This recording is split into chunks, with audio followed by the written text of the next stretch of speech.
What's up, guys? Isaiah's here.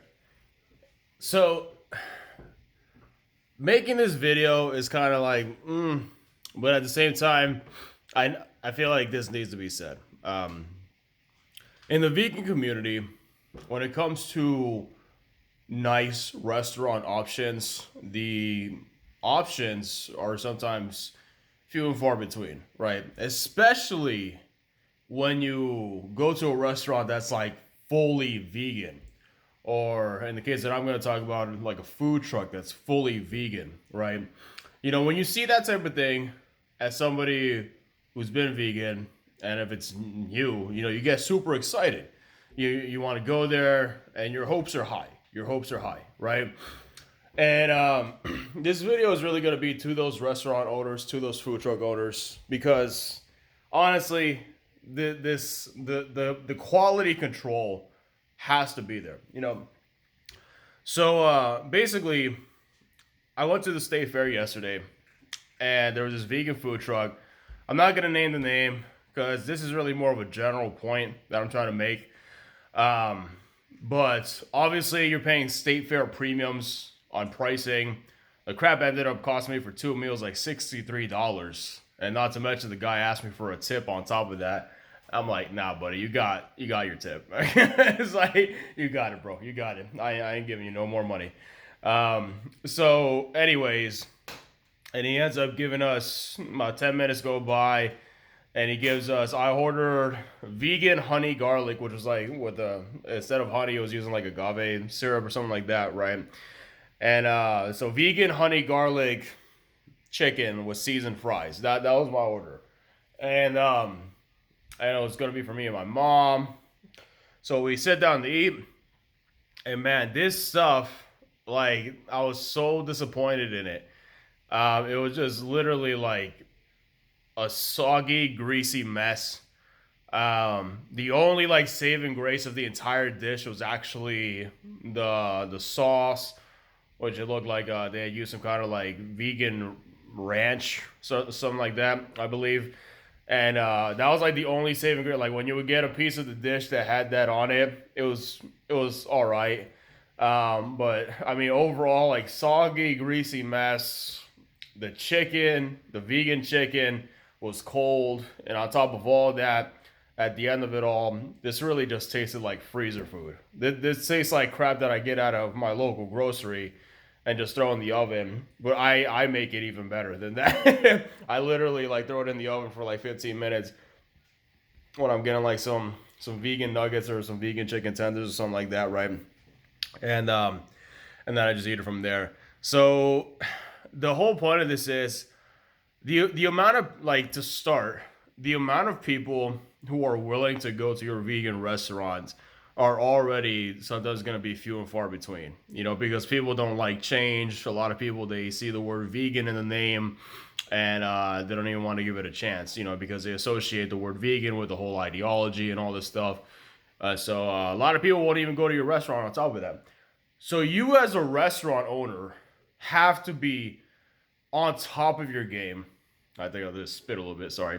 You have to be on top of your game even more so than a regular restaurant owner.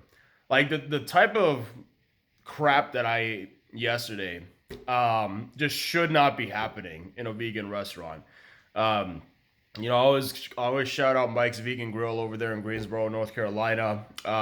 If you're ever going to go out of your way to try a vegan restaurant for comfort food when it comes to like vegan chicken, burgers, that type of stuff, please go to Mike's Vegan so you can like see where the bar really can be set properly, because they do a damn good job. Their buffalo chicken, barbecue, it's all great. I haven't tried like one bad thing from Mike's Vegan Restaurant. I've tried multiple things.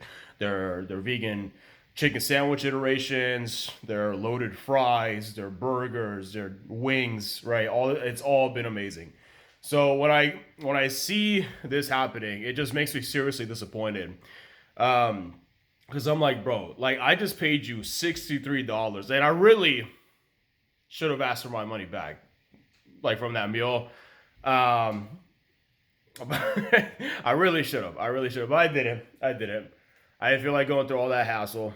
of asking for money back and trying to potentially get into an argument with the restaurant owner and all this yada yada. But so anyways, like you have to set the bar high, because if somebody like it's already bad enough, and I tend to be very fair and forgiving, when it comes to a lot of vegan food out there. But this was just like, dude, this was nasty. This was nasty, and afterwards it just felt like I had a greasy rock in my stomach. I was just like, dude, this ain't it, man. This ain't it. So please, for the love of God, you as a vegan restaurant owner, you have to have higher standards than the average restaurant owner. You have to make sure your food is at least hot by the time the customer gets it. You have to make sure that your flavors are balanced properly. It can't just be, this just tastes like soggy, greasy sweetness. That's really what it tasted like to me, and it was cold. This can't happen. This can't happen with a vegan restaurant, among all things. I understand we're human. I understand we're not perfect. But I don't know how the hell you, as somebody who's supposed to be serving people food, can taste something like that and be like, yeah, this is good. This is good. It's like, no, it's not. No, it's not. It's absolutely not. And that's not the first time, and the other thing I wanted to talk about is simply like, if you're going to go vegan, and you're going to make certain dishes, it's like really put some effort into what I mean is this, like sometimes I've gone to vegan restaurants or places, let's just say even that have a vegan option, right? And they'll have tofu, right? Tofu, a lot of people don't really care for it, but it is honestly like one of the most versatile foods out there. How you can texturize tofu, how you can, make it soak up flavors and all these things. It's honestly like pretty crazy the amount of things you can do that I've seen people do with tofu, right? The ways you could cook it, get a nice little sear on it, get a nice little crust on the outside. It's very flavorful. The amount of times I've seen restaurants and even vegan ones make some tofu and not even make a damn effort. Like they'll literally just like cook it a little bit and then like sprinkle some seasoning on it. Sometimes they hardly sprinkle anything on it. And then they'll just throw it on your plate, bro. And I'm just like, bro, I've made better tofu than that without even trying. And I don't even cook like that, right? And so, like, if you're going to take something that's like a staple in plant-based diets, right? Please, for the love of God, put some freaking effort into it.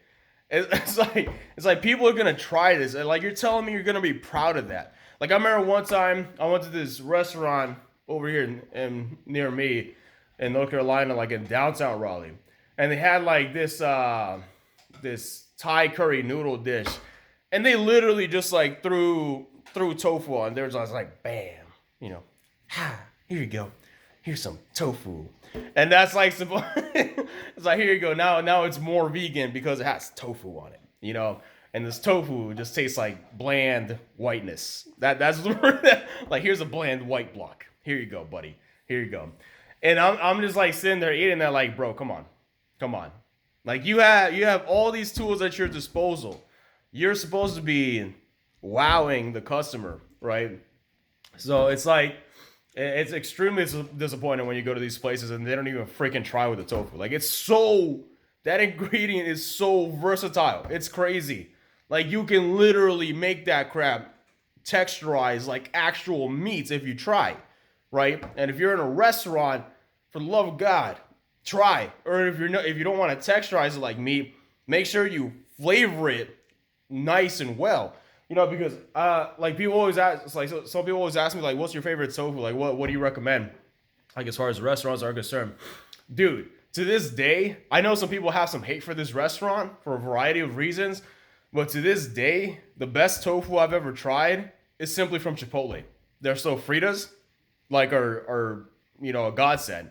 I can eat their sofritas all day because they took tofu and they said we're gonna do this right. We're going to have a plant-based, a vegan option that's actually going to be very flavorful and very rich, right? And that, how they marinate the tofu is extremely nice. I mean, they crumble it up and then they like just drown it in some, some of that sauce or whatever they put in it. I don't even know exactly what it is, but it's amazing. It's amazing. You eat that with the rice and beans and guac and pico de gallo, and it's like one of the best things I've ever tried. And it's so simple, and it's like that to me is like I can't believe I'm pointing to Chipotle to like set the bar. This isn't even primarily like a vegan restaurant, right? And then all these vegan restaurants, they just like piss on the tofu and then expect you to eat it. So I just wanted to go on a rant there because I'm just this type of stuff needs the culture behind vegan cuisine. There's a reason why some people are like so adamantly shitting on this stuff. It's because sometimes it is shit, but it doesn't have to be. That's the point. So if you are watching this and you own a restaurant and you're gonna put a plant-based option out, it doesn't have to be tofu-based.